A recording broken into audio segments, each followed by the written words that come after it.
A couple of other issues, big ones, before you go, and I know you do have to get a plane, but the Russia, the Putin-Trump summit, it's being held in the United States in Alaska. What do you make of this, the fact that Ukraine is sidelined?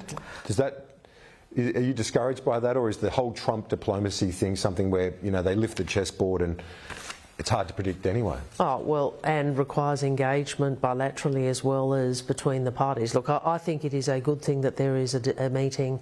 I hope President Trump is able to shift President Putin's thinking so that there can be negotiation with the Ukrainians and a resolution on Ukrainian terms.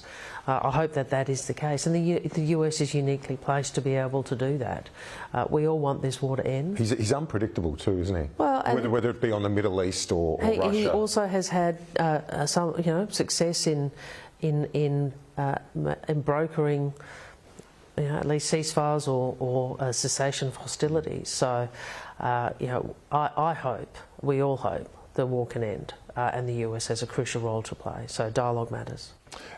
You're heading to Vanuatu today, obviously for work reasons, but it's quite a high level. Yeah, very clear, not a holiday. No, not a holiday. It sounds nice this time of year out of Canberra, but you're heading with a very senior delegation. I was surprised for a bilateral visit, without getting sort of too pointy-headed. This is quite a high level. You and the Deputy Prime Minister to quite a tiny nation. Why so much focus? And the Minister for the Pacific as well, Pat Conroy. So 3 cabinet ministers, including two members of the leadership group of the government, and it reflects the priority the Pacific has.